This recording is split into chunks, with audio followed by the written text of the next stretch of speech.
Hey, Dr. Brad Murray. Today we're going to go through a couple test trains. So you're going to test yourself to see how good you are. Today we're doing thoracic rotation and thoracic stability, which is really kind of core stability more so than thoracic, but let's keep it simple. Thoracic mobility and thoracic stability rotational. People don't train rotation as much as they should.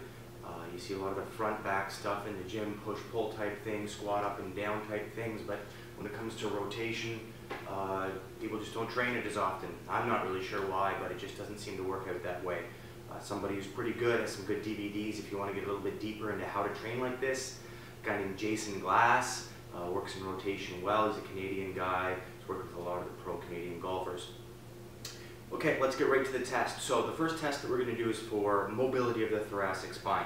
And how you test yourself is you're going to get a chair, you get a golf club. You don't need a golf club, you can just cross your arms across your chest. This just makes the numbers a little simpler to figure out. So what you're going to do is ankles together, knees together. Now keep your hips nice and active.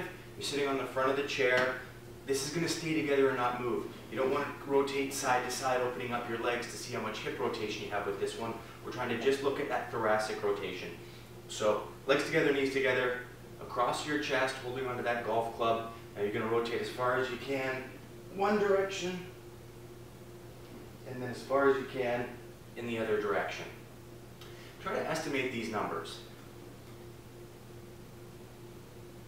You should be able to do this if you're looking in a mirror. You get a good idea of how far you can go.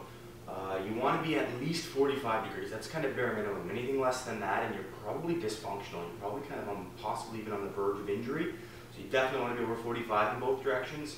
Symmetry is awesome. You want to be very similar side to side within at least about 5%. Pro golfers, some of the best power guys are over 100 degrees of rotation. Crazy, I know, but that's what they are, and that's maybe what we should strive to be.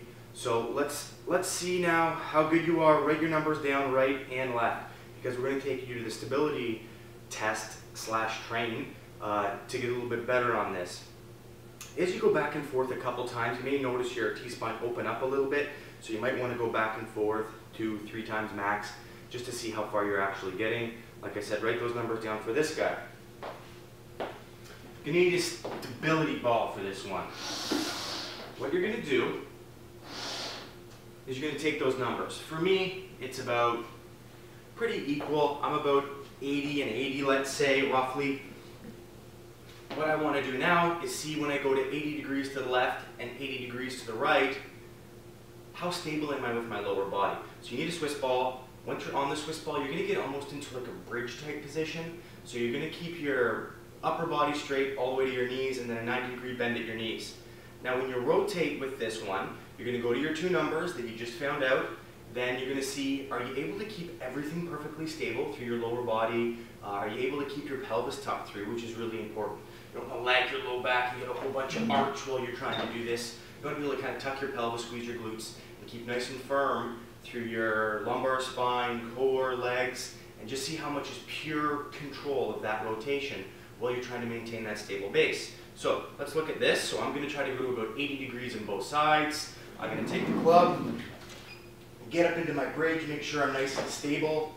The ball's going to be right between my shoulder blades. I'm going to roll over to about 80, back to center, and then roll over to about 80, and back to center. I'm going to show you from the side view as well, because I want to see what's going on with those hips, pelvis, and your lumbar spine or core. So once again, we're going to go 80 back and forth. You're going to notice this line should stay pretty unbroken. You shouldn't dip down at all to be able to do this. You've got to stay straight through here. If you're noticing as you roll, you're dipping, moving, arching your back and trying to do this, coming way out to try to do this. It should be about 90 degrees right here, and that should be maintained, and that should be pretty simply the same. So arms up, 80, back to center, 80, back to center. Now, if you're poor at either one of these, you might be low in mobility. You can work, there's an exercise called Open Book that there's a link to. You should also test this out. If you're pretty stable, You can start opening up your range of motion by doing the test for mobility. And if you're pretty weak on this, close down where your mobility is. Maybe you can only go 35 degrees in both sides. Do your 35 degrees and slowly start opening it up. But be really faithful to yourself. Don't arch that back. Don't rotate that pelvis to get extra range. We're trying to train thoracic rotation here, nothing else. Give it a try.